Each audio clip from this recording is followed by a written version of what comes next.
Baik, selamat pagi teman-teman. Selamat pagi. Terima kasih atas kesempatan yang diberikan kepada kami. Di sini saya Gregoriana Endara dengan NIM 2401070018 sebagai moderator dan teman-teman saya. Perkenalkan, saya Noviana Lustiasnaya sebagai pemateri pertama dengan NIM 2401070048. Saya Hendrika Purkuhen dengan NIM 2401070035 sebagai pemateri kedua. Saya Rebecca Baratuan dengan NIM 2401070052 sebagai pemateri ketiga.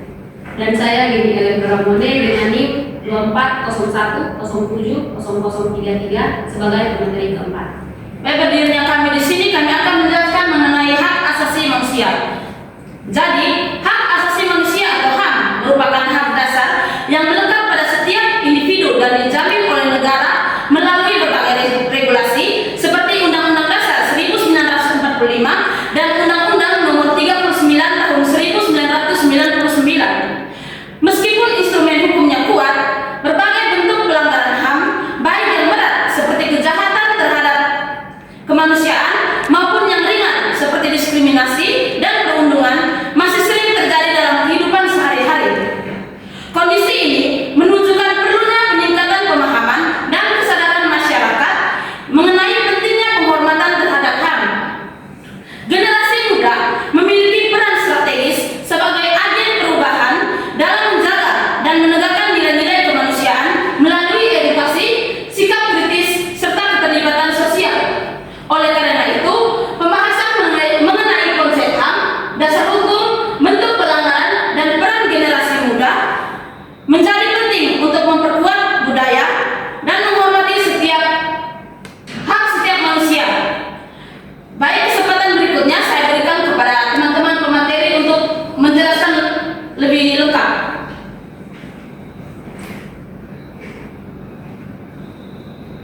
Baik, terima kasih atas kesempatan yang diberikan.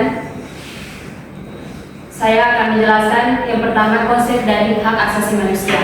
Yang pertama ada pengertian HAM. Apa itu HAM? Hak asasi manusia atau HAM adalah hak dasar yang melekat pada setiap manusia sejak ia dalam kandungan ibu. Hak asasi manusia ini sebagai anugerah Tuhan yang Maha Esa, yang wajib dihormati, dijunjung tinggi, dilindungi dan dipenuhi oleh negara, pemerintah, dan masyarakat. Hak ini tidak dapat dicabut, tidak dapat dialihkan, dan tidak dapat dibagi. Hak asasi manusia mencakup kebutuhan fundamental manusia seperti hak hidup, hak kebebasan, hak berpendapat, hak beragama, hak pendidikan, hak perlindungan hukum, dan hak sosial ekonomi. Adapun tujuan dari perlindungan hak asasi manusia yang pertama, mencegah tindakan sewenang-wenang dari pihak manapun. Yang kedua, menjamin kehidupan manusia yang bermartabat. Yang ketiga, membangun keadilan, kedamaian, dan kesejahteraan masyarakat. Yang keempat, menjaga kesetaraan antar manusia tanpa diskriminasi. Dan yang kelima, memastikan agar negara menjalankan kewajiban menghormati dan melindungi warga negaranya. Yang terakhir ada prinsip-prinsip hak asasi manusia. Yang pertama, prinsip universal, yaitu berlaku untuk semua manusia di seluruh dunia. Prinsip yang kedua yaitu inheren, di mana melekat pada manusia sejak lahir. Prinsip yang ketiga tidak dapat dicabut, yaitu tidak dapat dihilangkan oleh pihak manapun. Prinsip yang keempat tidak dapat dibagi, yaitu semua hak memiliki kedudukan setara. Dan prinsip yang kelima adalah kewajiban negara, di mana negara wajib menghormati, melindungi, dan memenuhi hak asasi manusia. Baik, kita lanjut yang berikut, yaitu macam-macam hak asasi manusia. Dan secara umum, hak asasi manusia dapat dikelompokkan ke dalam beberapa jenis utama, yaitu sebagai berikut. Yang pertama ada hak personal. Nah, hak personal ini berkaitan dengan kebebasan individu dalam mengembangkan diri, berpikir, dan mengekspresikan diri tanpa tekanan atau paksaan dari pihak manapun. Contohnya itu seperti hak kebebasan berpendapat dan menyampaikan pikiran, ada kebebasan beragama dan beribadah, hak atas privasi, dan yang keempat itu hak untuk hidup dan mempertahankan kehidupannya. Nah, hak ini penting karena menjadi dasar bagi manusia untuk memperoleh martabat dan kebebasan sebagai pribadi yang utuh. Tanpa perlindungan terhadap hak personal, manusia rentan terhadap penindasan dan penyalahgunaan kekuasaan. Baik, kita lanjut yang kedua, yaitu hak politik. Nah, hak politik ini berkaitan dengan partisipasi warga negara dalam kehidupan pemerintahan dan pengambilan keputusan publik. Contohnya seperti hak memilih dan dipilih dalam pemilu, hak membentuk dan bergabung dengan partai politik, hak menyampaikan aspirasi kepada pemerintah, dan hak ikut serta dalam perumusan kebijakan publik. Hak politik menjamin bahwa setiap warga negara memiliki suara dalam menentukan arahan pembangunan dan masa depan bangsanya. Prinsip ini sejalan dengan nilai demokrasi yang menekankan kedaulatan rakyatnya. Yang ketiga itu hak ekonomi. Hak ekonomi berhubungan dengan pemenuhan kebutuhan hidup yang layak melalui kegiatan ekonomi yang adil dan bermartabat. Contohnya seperti hak atas pekerjaan dan penghidupan yang layak, hak memperoleh upah yang adil, hak untuk memilih harta benda, hak untuk memiliki harta benda, dan hak untuk berusaha dan tidak bereksploitasi. Pemenuhan hak ekonomi ini sangat penting karena berkaitan langsung dengan kesejahteraan dan keberlangsungan hidup seseorang. Nah, kemiskinan dan pengangguran seringkali menjadi pelanggaran tidak langsung terhadap hak ekonomi. Nah, yang keempat itu hak sosial budaya. Hak sosial budaya berhubungan dengan akses terhadap pendidikan, kesehatan, serta hak untuk mempertahankan dan mengembangkan identitas budayanya. Contohnya seperti hak memperoleh pendidikan yang layak, hak mendapatkan layanan kesehatan, hak untuk menikmati kebudayaan sendiri, dan hak atas kesejahteraan sosial. Hak sosial budaya ini mendorong terciptanya masyarakat yang berpengetahuan, sehat, dan berkeadilan. Negara berkewajiban memastikan bahwa semua warganya mendapatkan akses yang sama tanpa diskriminasi. Yang kelima ada hak hukum. Hak hukum berkaitan dengan jaminan keadilan dan perlindungan di hadapan hukum bagi semua orang. Contohnya seperti hak mendapatkan perlakuan yang sama di depan hukum, hak mendapatkan bantuan hukum, hak atas proses peradilan yang adil, dan hak untuk tidak disiksa atau diperlakukan tidak secara manusiawi. Hak hukum ini memastikan bahwa hukum tidak menjadi alat penindasan, tetapi sebagai sarana perlindungan terhadap martabat manusia. Jadi hak sosial budaya berhubungan dengan akses terhadap pendidikan, kesehatan, serta hak untuk mempertahankan dan mengembangkan identitas budaya. Menghormati hak berarti mengakui martabat manusia sebagai ciptaan Tuhan yang setara, sehingga tercipta kehidupan bersama yang adil, damai, dan harmonis. Berikutnya, dasar hukum HAM di Indonesia. Di Indonesia, perlindungan hak asasi manusia atau HAM sudah diatur secara jelas dalam berbagai aturan hukum. Dasar utamanya ada di dalam Undang-Undang Dasar tahun 1945, tepatnya pada pasal 28A sampai pasal 28J. Pasal-pasal ini berisi hak-hak dasar setiap orang seperti hak hidup, hak berpendapat, hak merasa aman, dan hak mendapatkan pendidikan, serta hak untuk diperlakukan secara adil. Selain Undang-Undang Dasar tahun 1945, ada juga Undang-Undang Nomor 39 tahun 1999 tentang hak asasi manusia yang menjelaskan lebih rinci tentang macam-macam hak dan bagaimana negara wajib melindungi warga dari segala bentuk pelanggaran. Undang-undang ini bisa dibilang sebagai buku panduan HAM di Indonesia. Untuk kasus pelanggaran HAM yang sangat berat, seperti genosida atau kejahatan terhadap kemanusiaan, Indonesia memiliki Undang-Undang Nomor 26 Tahun 2000 tentang Pengadilan HAM. Undang-undang ini mengatur bagaimana proses pengadilan dilakukan agar pelaku dapat dimintai pertanggungjawaban. Selain aturan hukum, Indonesia juga punya lembaga resmi yang bekerja khusus untuk melindungi dan membantu HAM seperti Komnas HAM. Tugas mereka adalah menerima laporan pelanggaran, melakukan penyelidikan, memberi rekomendasi, dan mendorong pemerintah agar HAM benar-benar ditegakkan. Intinya, perlindungan HAM di Indonesia bukan hanya janji, tetapi sudah ditulis dalam hukum dan ditangani oleh lembaga khusus agar hak-hak warga negara benar-benar dihormati. Yang berikutnya saya akan menjelaskan terkait pelanggaran hak asasi manusia. Jadi pelanggaran hak asasi manusia adalah tindakan yang membatasi, menghilangkan atau merugikan hak dasar seseorang yang dijamin hukum nasional maupun internasional. Pelanggaran dapat berupa kekerasan fisik, psikis, diskriminasi, hingga kebijakan yang tidak adil.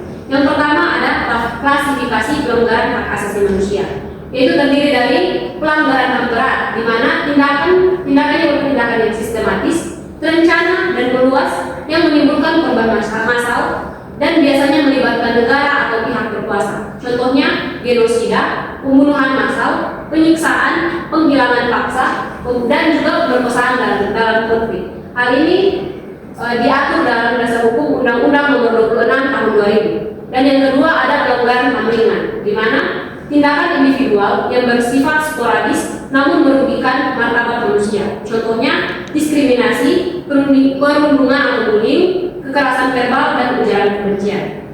Yang berikut ada mekanisme penyelesaian, yaitu yang pertama ada jalur yudisial, yaitu melalui pengadilan HAM atau umum, yang tujuannya untuk menegakkan hukum, memberikan sanksi kepada pelaku, dan juga pemulihan korban.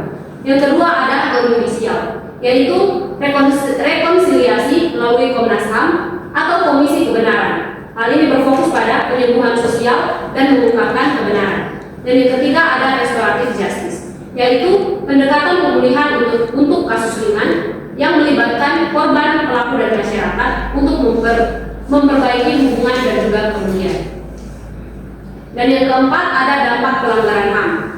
Yang pertama ada dampak fisik yang berupa luka dan kematian. Ada juga dampak psikologis yang berupa trauma dan ketakutan. Yang berikut ada dampak sosial yaitu konflik dan diskriminasi. Yang berikut ada dampak ekonomi berupa kehilangan pekerjaan. Dan yang kelima ada dampak politik atau hilangnya kepercayaan publik. Yang berikut ada upaya pencegahannya, yaitu yang pertama adanya pendidikan hak asasi manusia. Yang kedua penguatan hukum dan lembaga pengawas. Yang ketiga kampanye anti diskriminasi dan anti bullying. Yang keempat transparansi pemerintah. Dan yang kelima peran aktif masyarakat dan juga media. Sekian pemaparan materi dari kami. Di sini saya persilakan dulu teman-teman pemateri untuk duduk. Bagi yang berikutnya saya membuka sesi diskusi. Di sini saya membagi dalam dua sesi. Yang pertama untuk sesi penambahan materi, dan yang kedua ada sesi tanya jawab. Di sini saya membuka sesi penambahan materi kepada teman-teman yang ingin menambahkan materi. Saya persilahkan. Baik, kepada teman Lazarus saya persilahkan. Baik, selamat pagi teman-teman semua. Pagi. Di sini saya izin untuk menambahkan sedikit materi. Tapi sebelum saya menambahkan materi, izinkan saya untuk memperkenalkan nama dan juga NIM saya. Perkenalkan, nama saya Lazarus Gatmani Jenny dengan NIM 24010070039. Di sini saya ingin menambahkan materi di bagian macam-macam hak asasi manusia. Jadi ada beberapa pengelompokan lagi, yaitu pengelompokan yang pertama yaitu hak solidaritas atau hak-hak kolektif, di mana hak ini berfokus pada hak-hak yang dimiliki oleh sekelompok bangsa atau masyarakat yang muncul akibat masalah global maupun kontemporer. Contohnya itu seperti hak atas pembangunan, hak atas lingkungan hidup yang bersih dan sehat, lalu hak atas perdamaian, dan juga hak atas sumber daya alam. Kemudian ada salah satu pengelompokannya yaitu berkaitan tentang hak-hak teknologi, di mana hak ini berfokus pada akses digital seperti internet, hak atas data pribadi kita, lalu hak untuk dilupakan. Dan juga hak ini berfokus pada bioetika. Yang berikutnya kelompok yang berikut yaitu hak-hak spesifik dan juga hak-hak kepada kelompok yang rentan. Yang pertama itu hak anak. Jadi anak-anak yaitu orang yang berusia di bawah 18 tahun membutuhkan perlindungan ekstra karena ketergantungan dan juga kerentanannya. Nah, ada 4 pilar yang mencakup hak-hak ini yang telah diatur melalui Konvensi Hak-Hak Anak PBB. Pilar yang pertama, hak untuk hidup, tumbuh dan juga berkembang. Lalu hak yang kedua adalah hak perlindungan dari kekerasan, eksploitasi maupun penelantaran. Kemudian hak yang ketiga adalah hak partisipasi, yaitu hak menyampaikan pendapat. Lalu yang keempat yaitu hak non diskriminasi. Kemudian kelompok yang kedua adalah hak perempuan, di mana hak perempuan didasarkan pada prinsip non diskriminasi gender dan diatur dalam konvensi penghapusan segala bentuk diskriminasi terhadap perempuan. Nah, hak ini berfokus pada menghapus diskriminasi di bidang politik, ekonomi, sosial dan budaya, serta menghapuskan kekerasan berbasis gender. Lalu yang berikutnya, hak penyandang disabilitas. Jadi hak ini berfokus pada hak atas aksesibilitas, hak untuk partisipasi penuh, hidup mandiri, dan penolakan diskriminasi kepada orang-orang yang menyandang atau mengalami disabilitas. Kemudian hak yang terakhir yaitu hak masyarakat adat. Jadi hak ini mencakup hak untuk mempertahankan budaya, bahasa, tradisi, serta hak atas tanah dan sumber daya alam tradisional mereka. Dan hak ini diatur dalam deklarasi PBB tentang hak-hak masyarakat adat. Mungkin sekian saja materi yang ingin saya tambahkan. Kurang lebihnya saya mohon maaf. Waktu dan kesempatan saya kembalikan kepada moderator. Terima kasih. Baik, terima kasih teman Rosario yang sudah menambahkan materi. Jika ada teman-teman yang masih mau menambahkan materi, saya silakan. Baik, teman Chelsea. Baik, terima kasih atas waktu dan kesempatan yang diberikan kepada saya. Di sini saya akan menambahkan sedikit materi mengenai penguatan dasar hukum dan lembaga hak asasi manusia. Tapi sebelum itu, perkenalkan nama saya Carolina Chelsea Akuma dengan NIM 2401070010. Baik, di sini dasar hukum hak asasi manusia di Indonesia diperkuat oleh dua hal utama. Yang pertama yaitu Undang-Undang Dasar 1945 secara tegas menjamin hak-hak yang tidak boleh dikurangi dalam keadaan apapun, seperti hak hidup dan hak untuk tidak disiksa yang diatur pada pasal 28I. Selain itu, sebagai negara anggota PBB, Indonesia telah meratifikasi berbagai perjanjian internasional seperti Konvenan Hak Sipil dan Politik serta Hak Ekonomi, Sosial dan Budaya yang menjadikan standar hak asasi manusia global mengikat secara hukum di Indonesia. Dan yang kedua yaitu perlindungan hak asasi manusia juga didukung oleh lembaga-lembaga khusus selain Komnas HAM. Ada juga Komnas Perempuan yang fokus pada perlindungan perempuan dan KPAI yang khusus mengawasi pemenuhan hak-hak anak.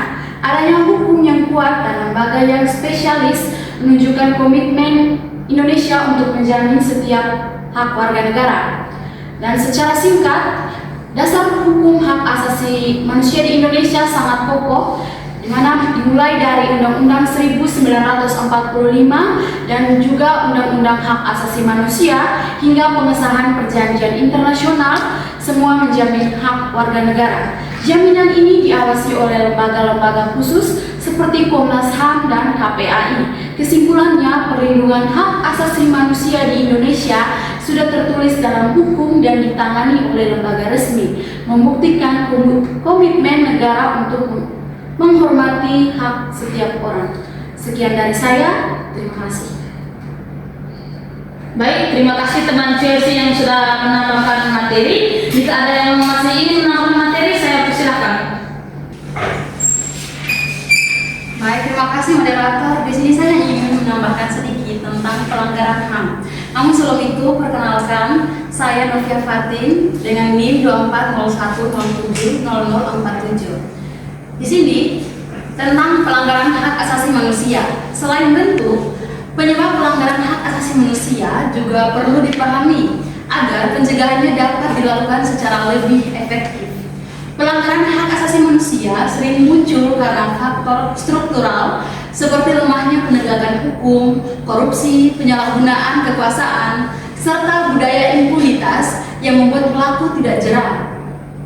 Selain itu, faktor sosial seperti prasangka, intoleransi, stereotip gender, dan ketidakadilan ekonomi turut memperkuat lingkungan yang memungkinkan pelanggaran itu terjadi. Di banyak negara, konflik politik, ketegangan etnis, dan ketidaksetaraan akses terhadap pendidikan dan informasi juga menjadi pemicu utama terjadinya pelanggaran hak asasi manusia, baik ringan maupun berat. Karena itu, memahami akar masalah ini sangat penting agar upaya penanganan tidak hanya bersifat reaktif, tetapi menyentuh sumber penyebabnya. Di sisi lain, penguatan pemahaman masyarakat tentang hak asasi manusia menjadi kunci dalam menciptakan lingkungan yang aman, adil, dan bebas dari diskriminasi.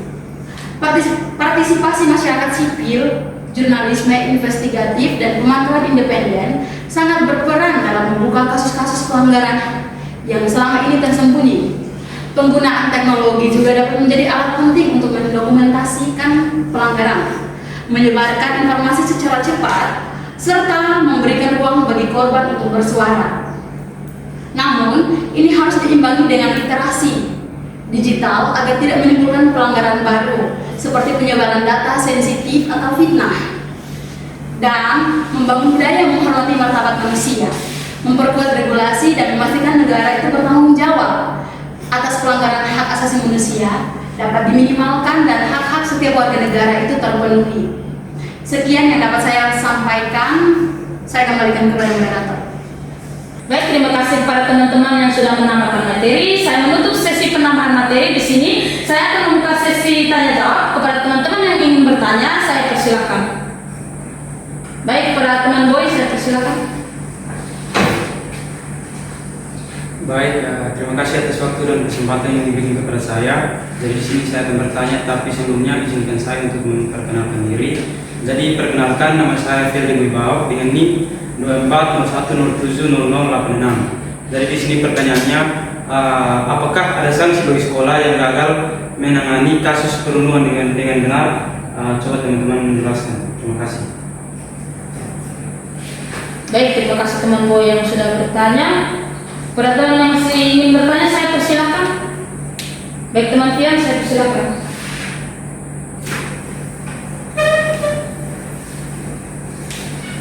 Baik, terima kasih atas kesempatan dan waktu yang diberikan kepada saya. Sebelum itu saya ingin memperkenalkan diri, dan saya atas nama Sofian Tabana dengan NIM 2401070096 dengan pertanyaan, apa saja kriteria yang membedakan antara pelanggaran HAM berat dan HAM ringan, serta kriteria manakah yang menurut Anda lebih mampu menyeimbangkan tuntutan keadilan korban dengan kepastian hukum dan stabilitas politik dalam konteks Indonesia. Terima kasih. Baik, terima kasih kepada teman Pian yang sudah bertanya. Jika masih ada yang ingin bertanya, saya persilakan. Baik, teman Nyari, saya persilakan. Baik, terima kasih atas waktu dan kesempatan yang diberikan kepada saya. Sebelum saya memberikan pertanyaan, sebelum itu perkenalkan, nama saya Yarif Sinato Beto dengan NIM 2401070078. Baik, dengan pertanyaan saya, bagaimana cara yang dapat dilakukan oleh pelajar atau mahasiswa untuk berkontribusi dalam penghormatan dari perlindungan HAM? Baik, terima kasih kepada teman-teman yang sudah bertanya. Di sini, jika ada teman-teman yang ingin menjawab pertanyaan dari ketiga teman tadi, saya persilakan. Baik, pada teman desa saya persilakan. Baik, terima kasih atas kesempatan yang diberikan kepada saya. Sebelum saya menjawab pertanyaan dari teman Boy, izinkan saya memperkenalkan diri. Perkenalkan, nama saya Justina Darokoten dengan NIM 2401070001.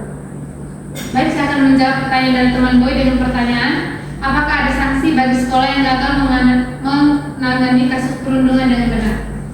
Jawabannya ada sanksi bagi sekolah yang gagal menangani kasus perundungan dengan benar. Sekolah dapat dikenakan teguran, kewajiban untuk mengikuti pelatihan, atau bahkan sanksi administratif dari Dinas Pendidikan. Tujuannya adalah untuk memastikan bahwa sekolah mengambil tindakan yang tepat untuk melindungi siswa dan menciptakan lingkungan belajar yang aman. Baik, itu saja jawaban dari saya. Selebihnya saya kembalikan ke moderator. Baik, terima kasih para teman Tesa yang sudah menjawab. Bagaimana teman Boy, adakah tanggapan? Saya persilakan.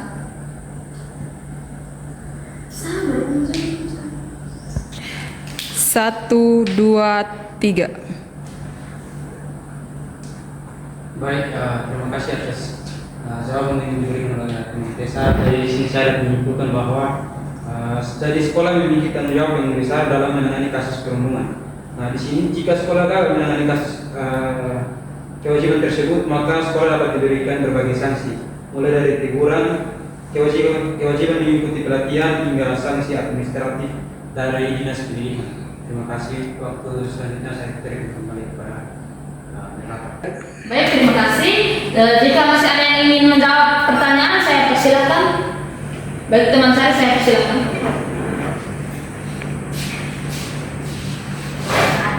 Baik, terima kasih teman-teman atas waktu dan kesempatan yang diberikan kepada saya.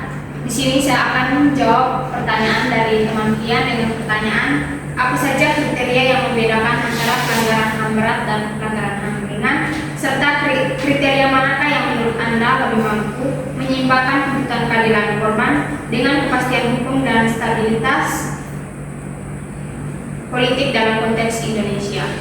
Namun, sebelum itu, perkenalkan saya Efrensiana Sintasari dengan NIM 2401070092. Jadi, kriteria yang membedakan antara pelanggaran HAM berat dan ringan dapat dibedakan menjadi 5 bagian. Yang pertama, sifat dan skala, yang dimana pelanggaran HAM berat biasanya dilakukan dengan terencana, sistematis, dan berdampak luas. Sedangkan pelanggaran HAM ringan lebih seperti kejadian biasa dan tidak terencana. Yang kedua, dampak, di mana pelanggaran HAM berat biasanya memiliki dampak yang sangat besar dan lama bagi korban, sedangkan pelanggaran HAM ringan dampaknya tidak terlalu besar. Yang ketiga, tujuan. Pelanggaran HAM berat memiliki tujuan yang sangat jelas seperti menghilangkan kelompok tertentu, sedangkan pelanggaran HAM ringan tidak memiliki tujuan yang jelas. Yang keempat, pelaku. Pelanggaran HAM berat biasanya dilakukan oleh pemerintah atau pihak yang berkuasa, sedangkan pelanggaran HAM ringan bisa dilakukan oleh siapa saja. Dan yang kelima adalah konteks, di mana pelanggaran HAM berat biasanya terjadi saat konflik, perang, atau situasi darurat, sedangkan pelanggaran HAM ringan bisa terjadi kapan saja, bahkan dalam situasi normal. Dan dalam konteks Indonesia, kriteria dampak lebih mampu menyeimbangkan tuntutan keadilan korban dengan kepastian hukum dan stabilitas politik karena mempertimbangkan tingkat keparahan pelanggaran HAM dan dampaknya terhadap korban, sehingga dapat menentukan prioritas penanganan dan penegakan hukum.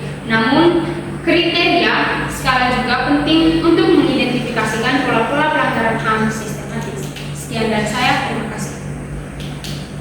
Baik, terima kasih para teman saya yang sudah membantu menjawab. Bagaimana teman Kian, ada tanggapan dan saran? Saya persilakan. 1, 2, 3. Baik, terima kasih atas jawaban yang diberikan dari teman Sari. Di sini dapat saya simpulkan kriteria yang membedakan antara pelanggaran HAM berat dan ringan adalah yang ada 5. Ada 5 yaitu sifat dan skala, dan yang kedua ada dampak, yang ketiga ada tujuan, yang keempat ada pelaku, yang kelima ada konteks. Dan dalam konteks Indonesia, kriteria dampak lebih mampu menyeimbangkan tuntutan keadilan korban dengan kepastian hukum dan stabilitas politik, karena mempertimbangkan tingkat keparahan pelanggaran HAM dan dampaknya terhadap korban, sehingga dapat menentukan prioritas pelanggaran dan penegakan hukum. Namun kriteria skala juga penting untuk mengidentifikasi pola-pola pelanggaran HAM sistematis. Sekian dan terima kasih. Baik, terima kasih. Jika masih ada yang ingin membantu menjawab, saya persilakan. Baik, para teman Ida, saya persilakan. Baik, terima kasih atas kesempatan dan waktu yang diberikan kepada saya. Di sini saya akan menjawab pertanyaan dari teman Yarib dengan pertanyaannya, bagaimana cara yang dapat dilakukan oleh pelajar atau mahasiswa untuk berkontribusi dalam penghormatan dan perlindungan HAM. Namun sebelum itu, perkenalkan nama saya Ida Manusman Kasim dengan NIM 240107089. Pelajar dan mahasiswa dapat berkontribusi dalam penghormatan serta perlindungan hak asasi manusia atau biasa dikenal dengan HAM, melalui peran sebagai agen kritis, edukator, dan advokator di lingkungan kampus serta masyarakat. Mereka memanfaatkan idealisme muda, akses informasi digital, dan sejarah perjuangan seperti reformasi untuk mendorong keadilan. Peran kritis dan advokasi yaitu di mana mahasiswa berani mengkritis kebijakan pemerintah yang melanggar HAM melalui demonstrasi damai, pendampingan korban, serta dorongan reformasi hukum. Mereka juga terlibat dalam organisasi kampus untuk memantau pelanggaran dan berkolaborasi dengan komunitas pemuda atau EKO. Adapun juga edukasi dan sensitisasi. Sebagai kaum intelektual, pelajar dapat mengedukasi masyarakat seminar, kampanye media sosial, dan konten digital untuk meningkatkan kesadaran HAM. Kegiatan seperti lokarya atau pemutaran film bermoral membangun budaya penghormatan HAM dengan secara berkelanjutan. Ada juga pemanfaatan teknologi dan penelitian, yaitu di mana teknologi digital dimanfaatkan untuk advokasi, seperti menyebarkan laporan pelanggaran dan menggalang solidaritas secara luas. Penelitian ilmiah serta publikasi dapat memperkuat argumen penegakan HAM dan mengatasi tantangan seperti intimidasi. Sekian jawaban dari saya. Selanjutnya saya kembalikan kepada moderator. Baik, terima kasih teman Ida yang sudah membantu menjawab. Bagaimana teman Yarik, adakah tanggapan atau sanggahan? Saya persilakan. 1, 2, 3. Baik, terima kasih atas jawaban dari teman Yaman. Di sini saya akan dapat menyimpulkan pelajar dan mahasiswa memiliki peran yang sangat penting dalam penghormatan dan perlindungan HAM dengan idealisme, kemampuan berpikir kritis, dan akses luas terhadap informasi. Mereka dapat menjadi penggerak perubahan di masyarakat. Peran tersebut diwujudkan oleh 3 jalur utama. Yang pertama, peran kritis dan advokasi, yaitu berani menyuarakan ketidakadilan, mengawal kebijakan, mendampingi korban, serta bekerjasama dengan organisasi yang fokus pada HAM. Yang kedua, peran edukasi, yaitu menyebarkan pemahaman tentang HAM melalui seminar, diskusi, konten digital, dan kegiatan kampanye. Yang ketiga, pemanfaatan teknologi dan penelitian, yaitu menggunakan media digital untuk advokasi, publikasi ilmiah, serta meningkatkan akurasi informasi mengenai pelanggaran HAM. Keseluruhannya, upaya ini menjadikan pelajar dan mahasiswa akan penting dalam membangun budaya masyarakat lebih adil, humanis, dan menghormati hak asasi manusia. Baik, sekian dan terima kasih. Waktu dan kesempatan saya kembali untuk moderator. Terima kasih kepada teman-teman yang sudah memaparkan materi, teman-teman yang menambahkan materi, dan juga teman-teman yang sudah bertanya dan menjawab. Di sini dapat disimpulkan bahwa HAM adalah hak dasar yang melekat pada setiap manusia dan tidak boleh dirampas oleh siapapun. Untuk melindungi hak-hak tersebut, Indonesia telah memiliki landasan hukum yang kuat melalui Undang-Undang Dasar 1945, Undang-Undang Nomor 39 Tahun 1999, dan Undang-Undang Nomor 26 Tahun 2000. Namun, keberadaan hukum saja tidak cukup. Pelanggaran HAM terjadi apabila masyarakat tidak memahami nilai-nilai kemanusiaan. Karena itu, penegakan HAM harus dilakukan secara menyeluruh melalui hukum yang tegas, pendidikan yang berkelanjutan, serta partisipasi aktif masyarakat termasuk generasi muda untuk menolak diskriminasi, kekerasan, dan ketidakadilan. Dengan upaya bersama, kehidupan yang damai, bermartabat, dan berkeadilan dapat diwujudkan bagi semua warga negara. Baik, sekian saja dari pemaparan materi kali ini. Jika ada kesalahan kata pada saat pemaparan materi, saya mohon maaf dan terima kasih.